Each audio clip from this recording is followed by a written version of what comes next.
Welcome to The Point of View. This is your favorite current affairs show on television. Here on The Point of View, we pick the right topics, we get the right guests, and ask them relevant questions on issues that matter to you. We're live tonight, and we're back on the economy, which appears to be the biggest issue, not just in the world, not just on the continent, but here in Ghana as well. In the past few months, the central bank has hiked or jacked up its policy rate a few notches higher in an attempt to cool down what some are describing as inflation that is going through the roof. Tonight, my panel will look at what is driving the inflationary pressures and whether the central bank's attempt to use its inflation targeting framework to curb inflation is working, and what really the solution is to the high levels of inflation in Ghana. That's the show for tonight. I have Joe Jackson and Toma Imi here. We'll be talking to them when we come back. Stay with us.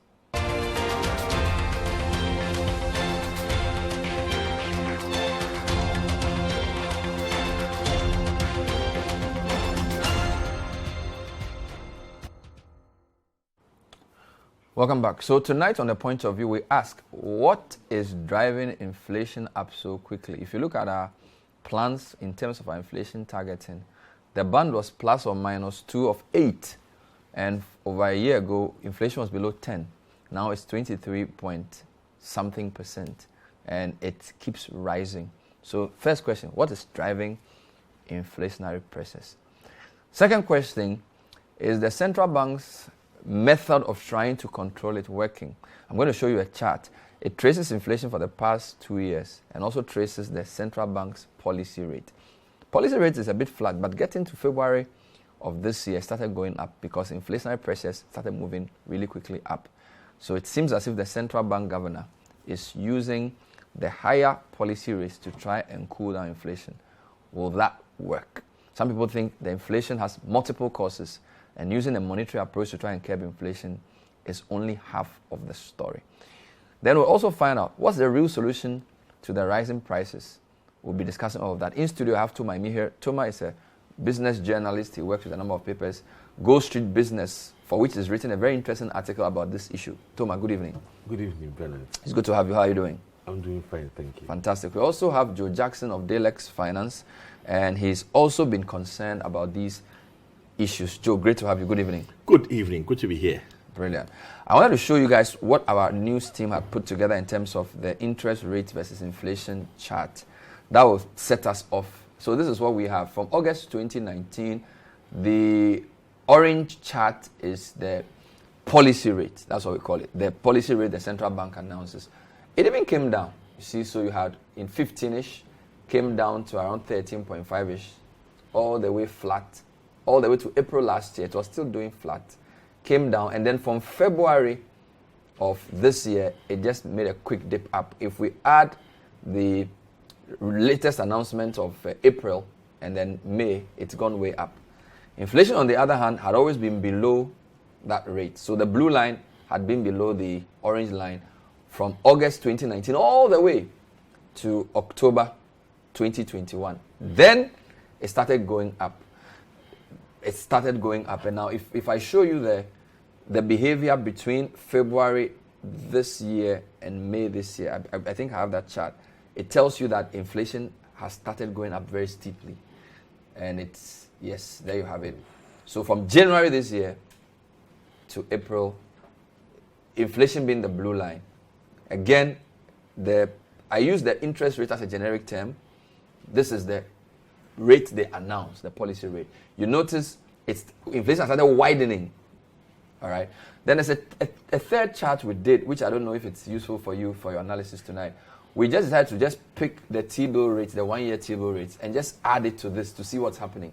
Because the T-bill rate is then now the gray line. So this is January this year to April this year. So again, your interest rate, which is the rate that the central bank announces, we use that as the orange line. Your inflation is the blue line.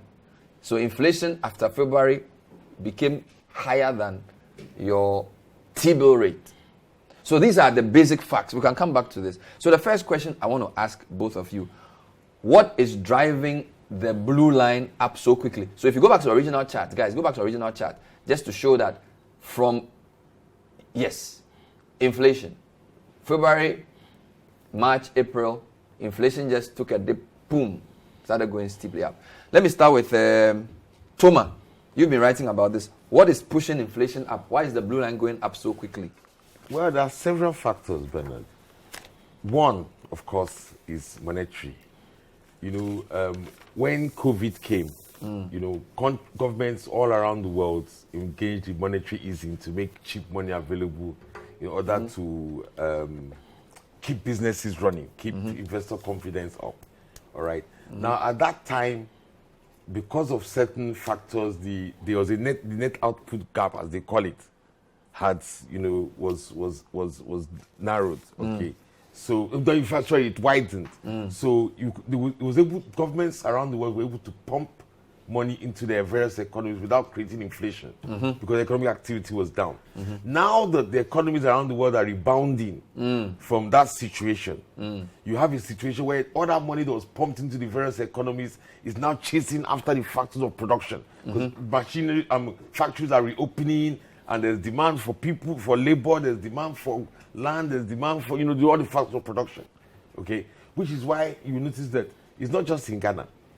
In the UK, inflation is at a 40-year high. 9%. Yes. In the US, it's also at, I think, the highest since Paul Volcker's time in the 80s. Wow. Yeah, when it was double digit. All right?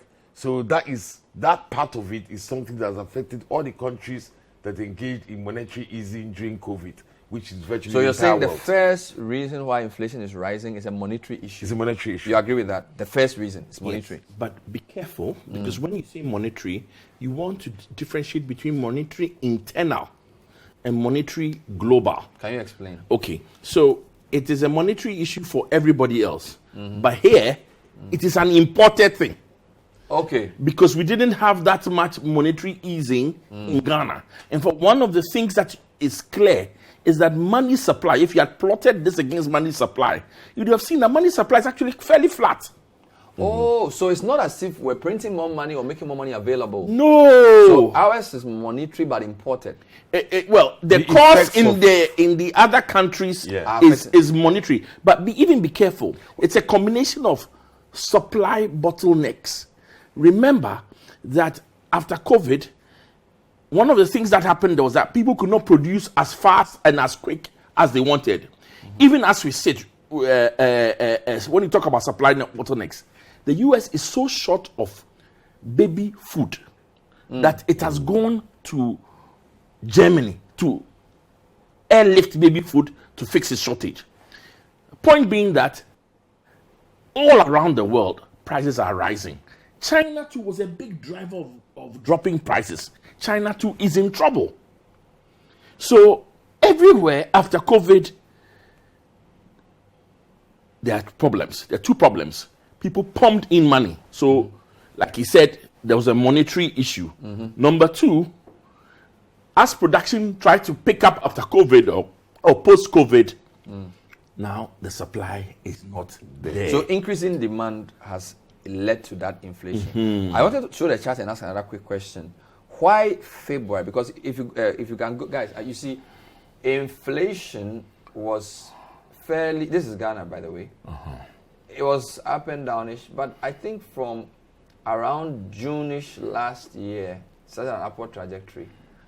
Went up to Christmas, when it sort of crossed the orange line, and then after Christmas, it just shot up. Okay. So what is explaining our specific spike? Because it looks like from June last year, it started making a gradual rise up. But it was fairly manageable. Yeah.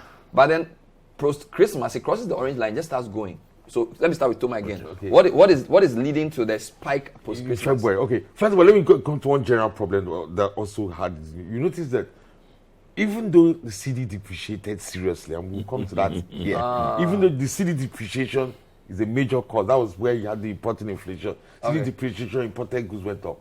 But another problem that's been running alongside that is the cost of fertilizer. That's why food prices have gone up seriously. There's a serious fertilizer shortage. This is not because of the Russia-Ukraine, not because of Russia's supplies. Sometime last year, in the second half of last year, gas prices jumped up. I know fertilizer is a heavily energy-intensive thing. even like international like Yaranko were closing down their plants in the UK, fertilizer production plants. So there's been a fertilizer shortage, which has affected our output. Even our cocoa production this year is much lower than we had hoped for. After reaching record highs last year, this year it has slumped so far. Okay, so there was that issue. But then again, come to February, your cedi has been depreciating, remember? So the currency contributed to the spike. Oh yeah. The currency loss of value. Listen, the two things. First of all, a lot of this was driven by food inflation. So you got to also note that, because we'll come back. That's why he talked about fertilizer. A lot of what happened was driven by food inflation. Okay. But most important, it started spiking because of that depreciation in the currency. In an economy like ours, where we import everything, when your currency depreciates, it hits you. Where does it hit you? It hits you in fuel. Because you are buying, and so remember also that this coincided also with a rise in the price of a barrel of oil worldwide. So we were hit by a number of things. COVID, people made money cheap. So there was a lot of money.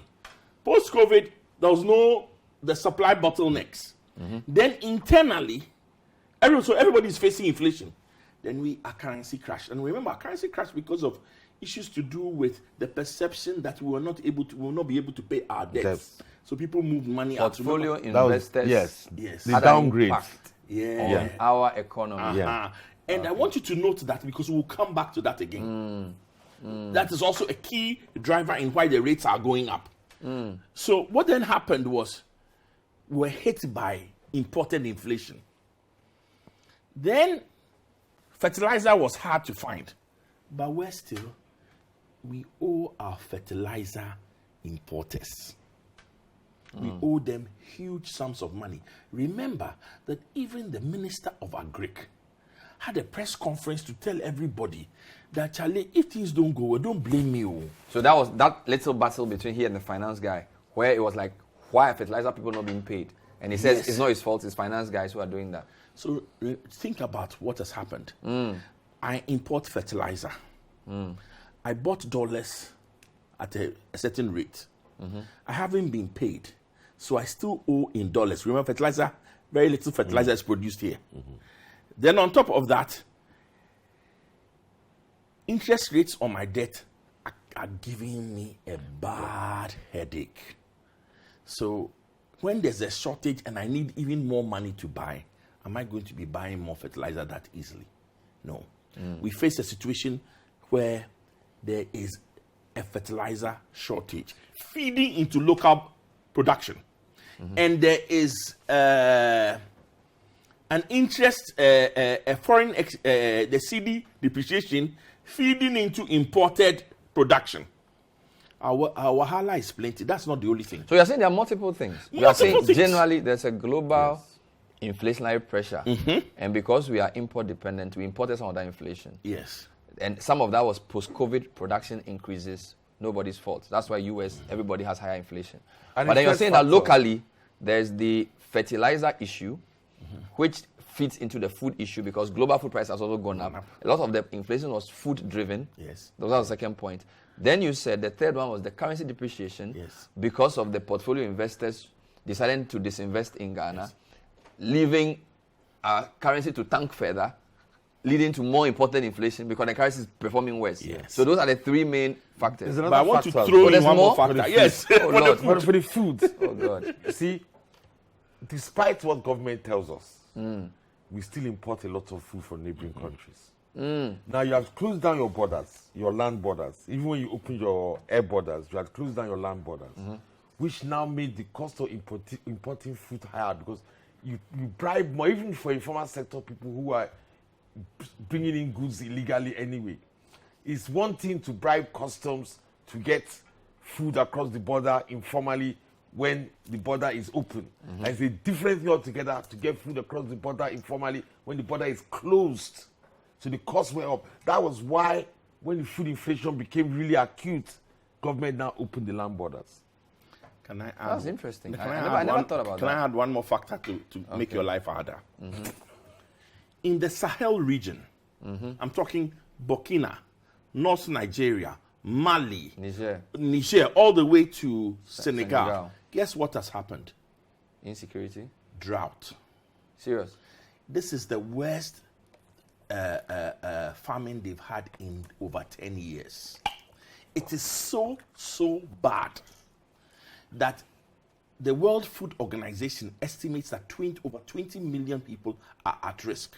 And another 10 million or more will join them in the next 2 months. Drought. It is so bad that even at this time where everybody's focused on Ukraine, the US has given these countries $15 million to manage what they're doing.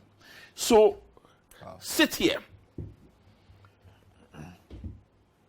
Your borders open, but your dollar is dancing around. Yeah. And even where you import tomatoes, where you import ginger, onions, even eggs, it's not coming. A lot of these countries, even when they are producing now, they say, like us, all the countries are saying exports are illegal. Remember that even in Ghana, which is why Ghana banned exports of certain staples. Yeah. Yes, because the fear was that because of the collapse in all these countries, the traders will rush here, and what little we have, take it away. So some of the things happening are spiraling the prices unbeknown to us, like the border closure thing, the drought issue, putting further pressure on even prices. It is a coming together of all the factors of what we would call a perfect storm of inflation. Gosh. And it has created what now I will say a cost of living crisis. Can we call this hyperinflation? Not yet. Okay, but this is unusual. This is unusual. This is what you would call runaway inflation. Runaway. Runaway. Yeah. Remember that. But it's runaway. You've gone from 7% to today 26%. Runaway. And Bernard, today is not good. I remember that we keep saying that this is the highest inflation since 2004. So yeah, all right. 2004. Yeah, fine. 18 years. Yeah. But remember that at the last time we hit 23.7, inflation was dropping sharply. It was 40.5. Okay, that was over. Yeah, that time. So I mean, that time we were on the right trajectory. The inflation was coming down. Now it is going up. So there are a multiplicity of factors driving this inflation. Yes. Some of it is imported, but a lot of it is also local. Yeah. You're calling this a coming together. Yeah. All well and good. I wanted to now turn my attention to the attempted solutions, because it seems to me as if the institution that has been trying to slow down inflation is the central bank. Let's listen to the governor briefly. He spoke on Monday. Dr. Addison, I'm not playing the full audio, just a short sample, getting to the end where he then explains why he is going to increase the policy rate. If you can play that for me. The prevailing tight global financing conditions and further policy rate hikes in advanced economies continue to pose risks to the external outlook. Headline inflation surged in April 2022, and both headline and core inflation have stretched further above the upper limit of the bank's medium-term target band. The heightened uncertainty surrounding the inflation dynamics has weighed heavily on the domestic environment and significantly depressed business and consumer sentiments. The inflation numbers show that while food inflation has accounted for the increases in inflation over the past year, the recent jump in April shows that relative price increases in the non-food sector is accelerating at a fast pace, which provides information on the extent to which prices are becoming embedded.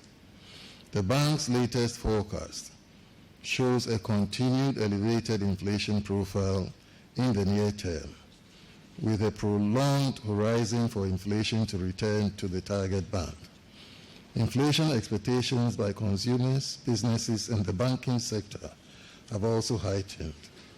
The risks to inflation outlook are on the upside and emanate from the availability of inputs for food production, imported inflation, continued upward adjustments in export petroleum prices and transportation costs, possible increases in utility tariffs, and potential wage pressures. The second round effects of these administered price adjustments would further amplify inflation pressures in the outlook. These considerations show that with a strong rebound in growth and the closing of the negative output gap, the balance of risk is clearly on inflation. The MPC took the view that it needed to decisively address the current inflationary pressures to re-anchor expectations and help foster macroeconomic stability. On the basis of the above. So on the basis of the above, he increased the policy rate from 17% to 19%. That was what he meant by that. But we cut that out. He was speaking English, but when he comes back, I'll let Thomas explain what he said in plain language, because he used a lot of words: inflationary pressure, downward something. Then we'll try and understand whether that approach is going to be enough to slow down inflation. Stay with us.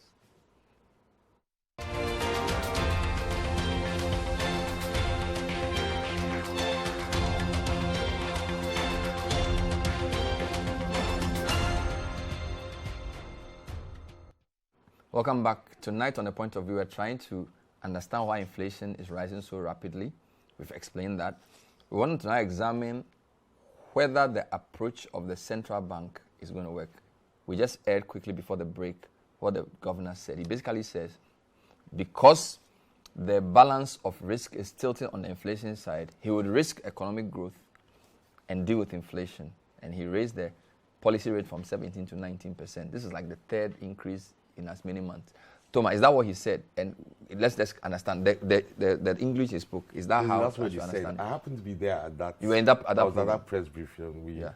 I asked him some questions. So basically, what's happening is this: when he says elevated inflation, what he means by elevated inflation beyond the near term, what it means is that inflation will not come down to within its target band. But the Bank of Ghana expects it to come down within the target band sometime next year. They are not specific about when next year. The target band is between 6% and 10%. That's single digit. So inflation. 8 plus or minus 2. Yeah, 8 plus or minus 2. Mm-hmm. That will be sometime next year. Some specific. It's not even clear when next year. Next year. Second, he's saying that inflation will still rise beyond where it is now. All right? So that's what he's saying. But what he's claiming is that the rate of growth of inflation will slow down. Because, for April, inflation was 5% higher than March. Yep. He doesn't think there'll be such a large monthly increase again. However, because of second round effects of the recent transport increases, remember that the last 20%, the one that was unauthorized from government, is not included in the inflation that went to 23.7, because 23.7 is for April. This increase was in May. So it's the May inflation, which will be announced sometime in June, that 20% increase in transport costs will reflect in inflation. So already that is certain to make inflation go up further. Then, of course, you have the tariff increases which are coming, water and electricity. Okay. Plus the fact that, if you go to the markets, you will see that Ghanaians, everybody's increasing their prices now because everybody else is increasing. If I sell tomatoes, even if I grow them local, even if I grow them in my own backyard, I have to increase the price because the things I'm buying from everybody else have gone up. So there's that reverberating. So he expects inflation to keep going up, but probably not as high as because don't forget, it was 5% a month. Prior to 19.4, what was it? Because 19.4 moved to 23. It was 17 or so. So it jumped by 2 and jumped by 4. Then it jumped by 5. So he expects it to go higher than 4.2, the 23.6. Oh, yes. But not by the same chunk that he jumped from the 19. So he doesn't expect it to go to like 28. Is he correct?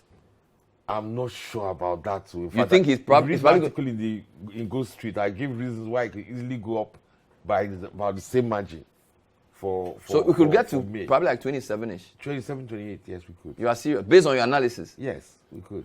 Okay, but then he concludes by then saying, I'm going to raise the policy rate from 17 to 9. Why do they raise the policy rate? What does it do? It curbs what you call demand pull inflation. When money becomes more expensive, it's assumed that it will dampen economic activity. People will want to borrow less, for example, to carry out economic activities because interest rates are higher. all right? And when there's less activity, all right, then prices will not go up. So I mean, if so he's discouraging people from going to Joe to borrow money. He's basically saying, I've raised my policy rate from 17 to 19. Whatever Joe will offer Bernard, who needs money to expand his shoe factory, will be a markup of that 19. So when that happens, now Joe's customers will not come to buy as much of my goods because I don't have as much money to do what I want to do. Exactly. So he's dampening the demand side pressures for inflation. Yes, it's called demand management. That's what he's trying to do. That's what he's trying But that's only going to work if the inflation is caused by too much money chasing too few goods. You see, so it's not even the demand side of the inflation problem. Yes, there's another problem. You see, there's another type of inflation called cost push inflation. Now, cost push inflation is brought about by the cost of production has gone up because the cost of financing that production has gone up. All right. Now, Dr. Addison's argument is that look at the figures. Banks are not really lending anyway. They are putting all their money in treasury bills. So if you increase interest rates, there will not be much cost push inflation. All right, because the banks are not even bringing out so much money. But think about this. Ask Joe how much he's increasing his own interest rates by, which is outside the banking sector statistics that Addison is using to be. So let me come to him now. Let me put this in perspective. Please don't say that the rate has gone up by just 200 basis 17 points. to 19. In the last 2 months, it's gone up by 4.5 basis points. 450 in the basis past points. 2 months. In the past 2 months. Remember, the previous since March. It went up by 250 basis points. So it was 13.5. Yes. And then it went to 17. It went to 17. And then it's gone to 19. Yes. So for March, April, May. Cumulative 4.5%. 4.5%. In 2 months. In 2 months. Wow. That is, now you got to put things in perspective. At the same time, the governor knows clearly that inflation is actually going up again. How does he know? You have producer price inflation, which is the forerunner. It is the John the Baptist to the Jesus. When producer price inflation goes up, then everybody else's inflation goes up. So when we got to 23.5, producer price inflation had then gone up in the previous period to 26. Do you know where producer price inflation is now? Where is it? It's at 31. Oh no. That reflects cost of production actually effectively. Wow. Yes. And there will be a lag. It may not all translate. But of course now, if you ask me for the next period, I'm expecting inflation to jump from the 26 to 28 to 29 or more. No, but the governor admitted he knows the inflation will go up higher. And he said, that's why he said things will get worse before they get better. So because he can tell the figures are there. What he plans to do with the NPR is this. I specifically asked him that when you look at the increase in the NPR, this 200 basis points increase, all right? If you look at the relationship between the NPR, treasury bill rates and everything, you will still have government securities being offered at below inflation. And you know that is causing government not to be able to sell its bonds and everything. Which is what is referred to as a negative real interest rate. Interest rate. Which then affects people giving people Joe money. Yeah. Yes. So now... So savers don't get any benefit. That is it. No, and at this point, it will be good for me to bring in one of the slides. A slide. Okay, sure. There's a bottle of poison there. Yeah. Oh, there's a bottle of poison. But I think is his point correct that if you have inflation higher than any of the rates, savings gets affected?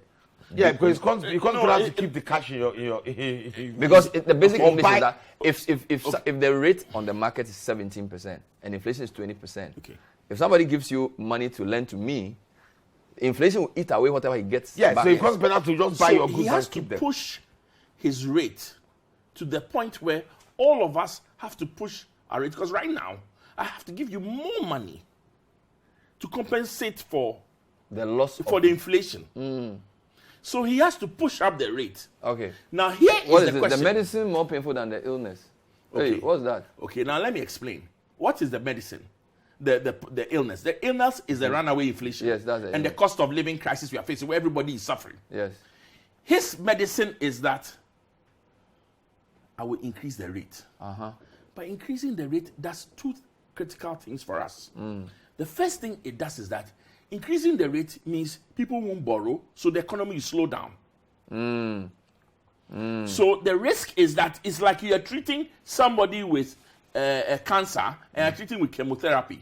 If you don't watch it, other cells will get killed. Apart from that, chemotherapy can kill you. It can kill non-cancerous cells.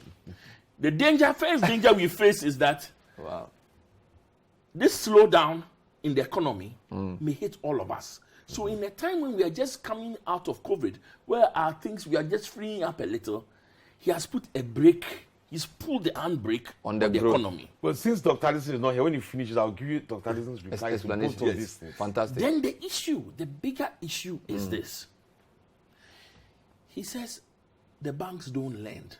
So anyway, they don't lend to the private sector. So this issue is not a big deal. But there's another issue. What's that? The issue? Who borrows from the banks? Government. T-bill. So when the rates go up, the government is going to have to pay more for the amount it borrows from banks. Thank you. And I'd like to show the next slide because that is also informative. So slowdown of growth. And then take this slide. Increase cost of borrowing. And this is the collateral damage in the rise in MPC. Let's take that. According to the last budget, we're going to spend about 50 billion, give or take, in debt servicing. Let's assume that our rate is around 12%, the weighted rate. If it goes up to 15%, we are going to spend another 12.5 billion as government. So government's debt servicing rate is going to amount is going to go up. Are going to go up. Guess what? Applied to both of these. Yes, things. But guess I what? will tell you this what means. What does it mean? The money from e-levy. It's gone. Oh. This is 3 times the e-levy money. So you're saying that in a sense, just by raising the rate by that 3% or whatever percent. No, well, 4.5. He used 12 to 15. I just used 12 to 15 because so the 12 billion, just in this your example. Yes. That even if these are back of the envelope numbers, but this is a rough estimate that we're going to lose. But this is even higher because you see it's using 15. I'm using 15. Right now, 91-day treasury bills are 18. Thank you. So 5-year bonds are 22. I'm actually being very kind. So let me get you straight. You are saying number one, by he increasing that rate, he's slowing down growth. Yes. But number two, the cost of borrowing is going to go up. For government. But what's even worse is that because government is the only person doing the borrowing, his debt service is going to increase. So any windfall he gets on the fiscal side, he's used to pay more of this. Yeah. So in a way, the policy solution is creating a fiscal problem. Yes. Yeah. And that's why I call it collateral damage. You may be solving one problem, but you are increasing the risk. Let me tell you what he says. First of all, for the debt in service, let me start with the debt servicing problem. He says, well, guys, that's not my problem. My problem is combat inflation. Financing the fiscal deficit is the Ministry of Finance's problem. Now let me tell you where he used those exact words. But well, that's what he said. Almost not exact words, but he clearly said. He's basically saying that I'm responsible for the monetary side of the economy, not the fiscal side. Now let me tell you where he's coming from. Wow.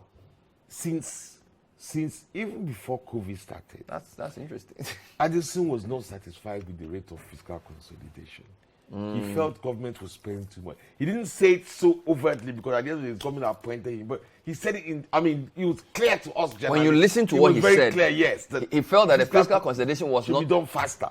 When 2020 came and the COVID thing came, he was unhappy about how the fiscal deficit was expanding. Oh. So now it's like, well, you've laid your bed, you lie on it. He said that, look, the other things the government can do to reduce is this, you can't reprofile. After all, we talk about reprofiling, hold on restructuring right debt all the time. But that's interesting because there's another school of thought that says whatever Addison does, there has to be a commensurate response from finance for it to effectively work. Because both of you have said to me, only part of the inflation is demand. If part of the inflation is cost push, then you're looking at taxes, for example, that if you really want the policy approach of the governor to work, then some of the cost of production must come down. So one of the things the government could do on the fiscal side is to say, let's reduce port charges or let's reduce taxes on people so that the producer price inflation that you're talking about will come down.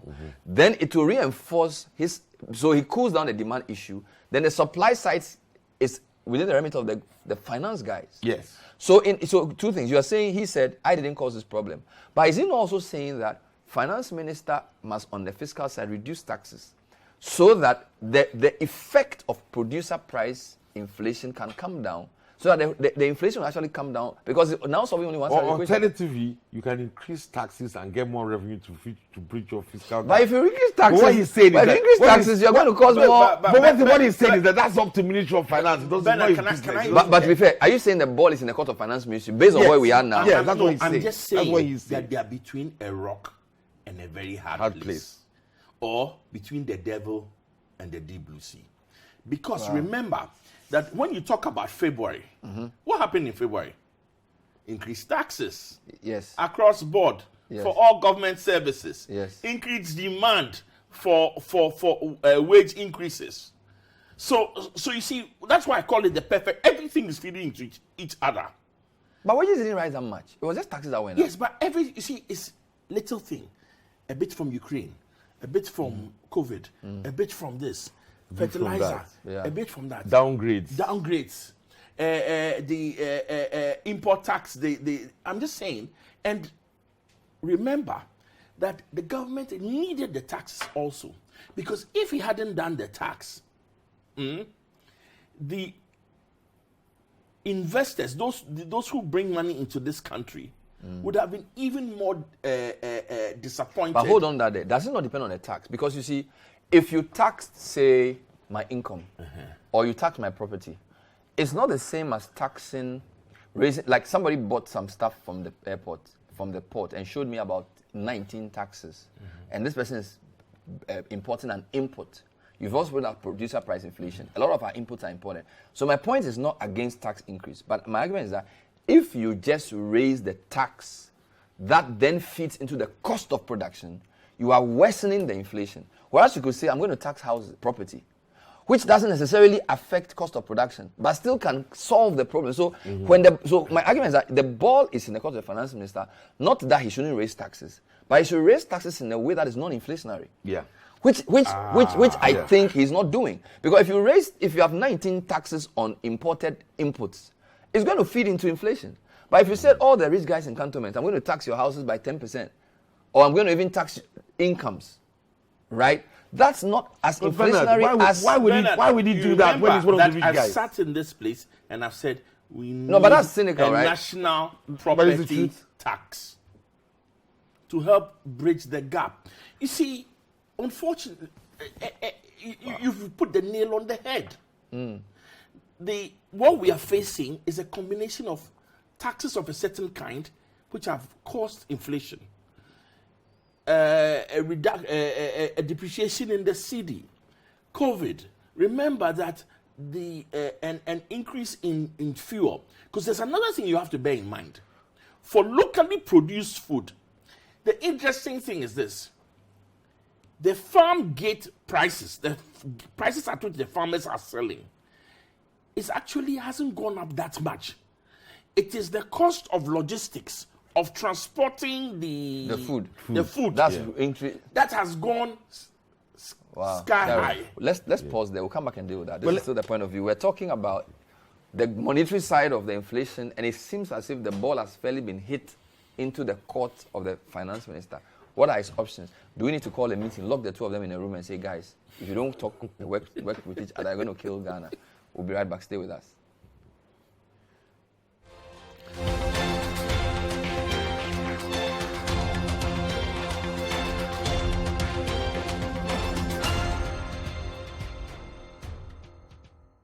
Bell Beverages Bell Chill and Win promotion ni Amafi 2022 yi ayede. To our favorite Bell drink, say a Tamarinda, Bell Cola, Puka, Big Boss, Squeeze, Breeze, Bell Malt, and the Keka Hubia. Why washes so the other 20, Fashion Lupum Chowding and no contact Ekaho. A Fako Bell Beverages Depot, and as a accredited distributors are one more or memoir fana bebia. Ube to media HDP ewa Bell Chill and Win promotion na yedo TV, radio, and a social media so. Actually bit say, demo niema bebria wope, Bell product watch bebre, and a cradia bit media kodidra. Na final raffle draw no, ube to the Kia Picanto, Emono Chow. Bell Chill and Win promotion there will be your winner. So Pemunche Chemubia, Fred 0544 335 800. Afeiso Kayo, Sir Bell Beverages, and what Jumia Ghana so.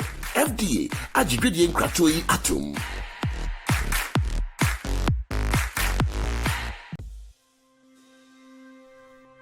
Meet the all-new Hubtel. It's the very first time everything Hubtel has come together in a single and simple app across all devices. It's the simplest way to collect payments from a large group. From any Excel sheets to payments, straight to your bank account or mobile wallet. It's food when you're hungry and everything else from near you. Hubtel is simply everything you. For generations, Ghanaians have had one thing in common, and that's the way we start our day. Wherever your day will take you, start with the energy from Cadbury Rich Cocoa, made from the finest Ghanaian cocoa. This advert is FDA approved.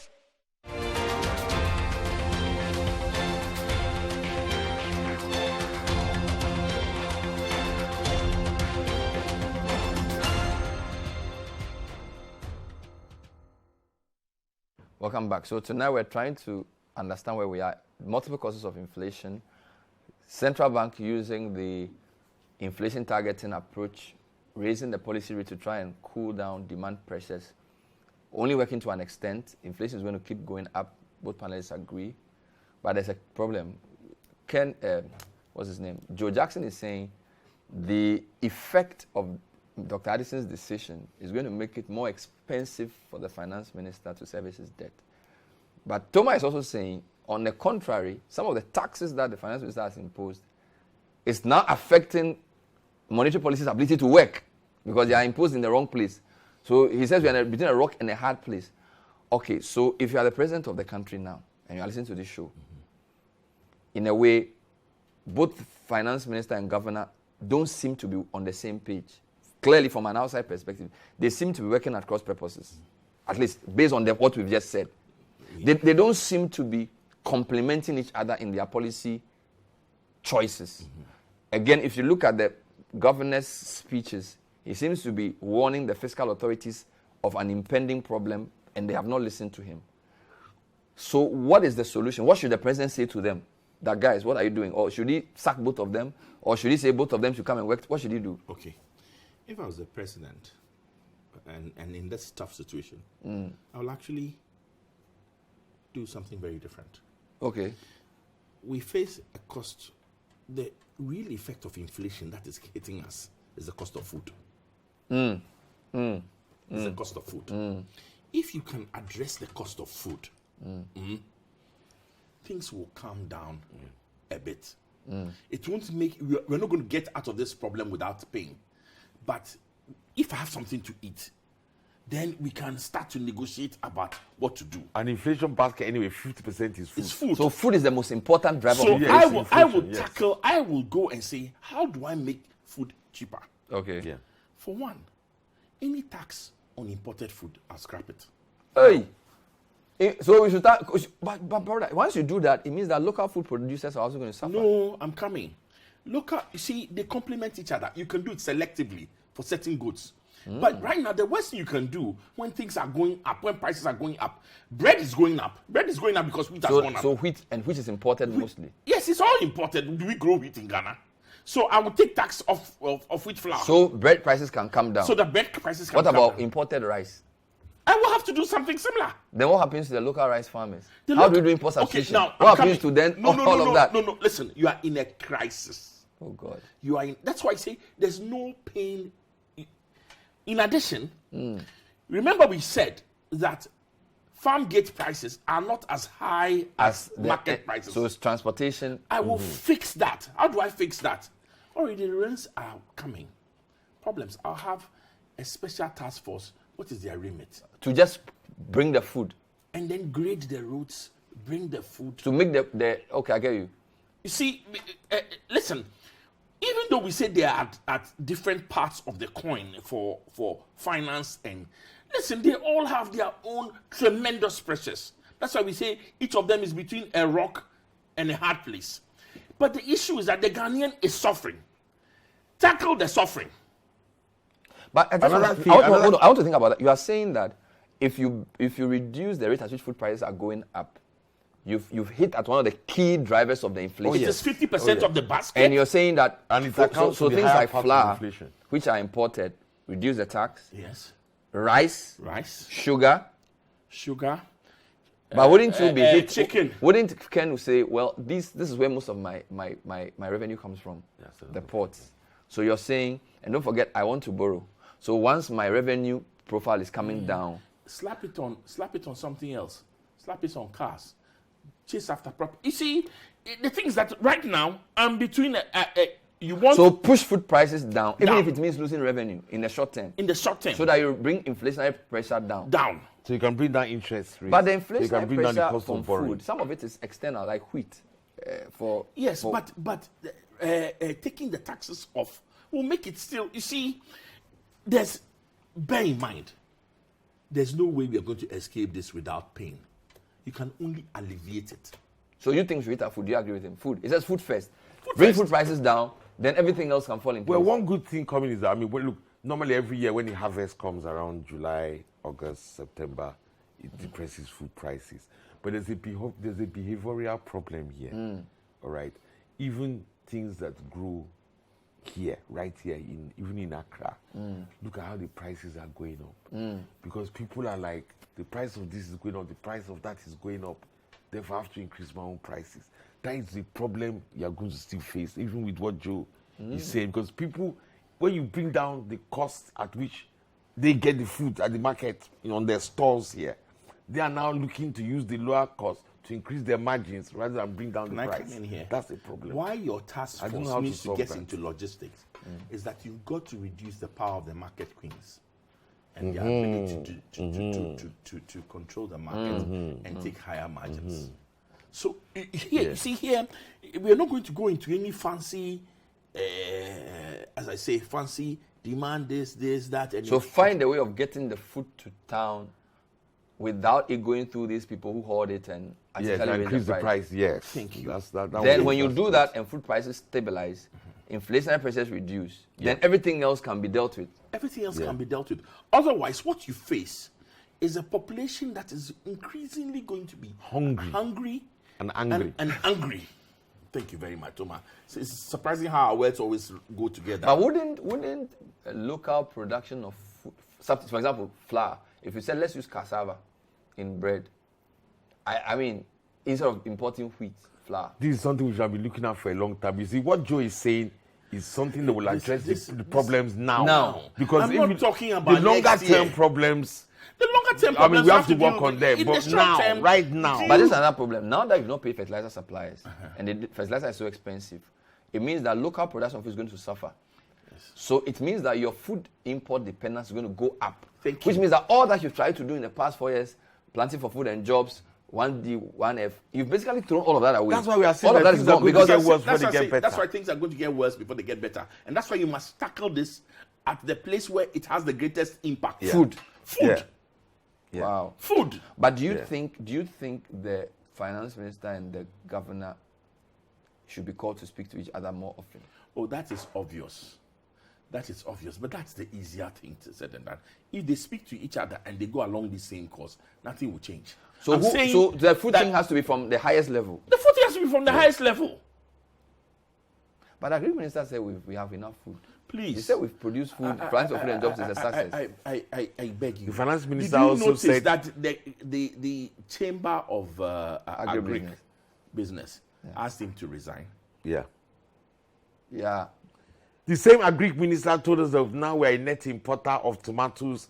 A week before a week after the tomato exporters, a week after tomato traders bringing tomatoes from outside, complaining about insecurity on the roads. So if I have one request, this special task force to bring food prices down, don't give it to our agri minister. Oh yeah. So look at it from a logistics perspective, not from an agric perspective. Yes.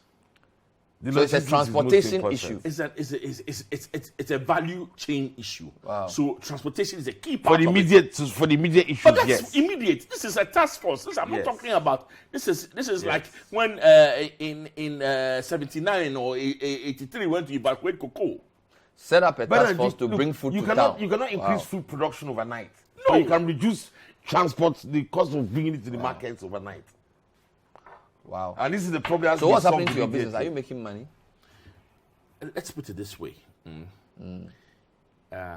our business is undergoing what we call sachetization. Let me tell you why. You see, when you can't buy a bottle of Frytol, you may be able to buy a bottle of a sachet of what? Angwamu. No, of Frytol. Yes. Or when you can't buy a tin of milk, you can buy the small sachet of milk. So everything. So me too. I've come down in. You are doing everything thought. You see, I can't sell a bottle of gin. So what am I doing? You want thought. Can I tell you what Bank of Ghana governor said about the growth? Yes. In 30 seconds. All right. What he said was simple. He said, look, no economy can grow on a sustainable level over the long run in a highly inflation environment. So he believes that the solution is, first of all, strangle out inflation, no matter the cost. Then the economy can start growing on a sustainable level. Because if inflation is the main short-term growth with high inflation, yeah. it will be good that the inflation will take it all away. Thank you. I want to remind you, when you're a carpenter, every problem is what? A hammer. A nail and a hammer. He is the governor. He looks at things with a monetary perspective. We'll leave it there. Joe Jackson from Dalex. Toma Emire's article is coming in Go Stream tomorrow morning. It's quite elaborate. Thank you for watching. So let's bring the food to town. That's the whole story. Let's just bring the food, reduce the food price, and we'll all be happy. We'll be back. The business dashboard is next. Stay with CTTV.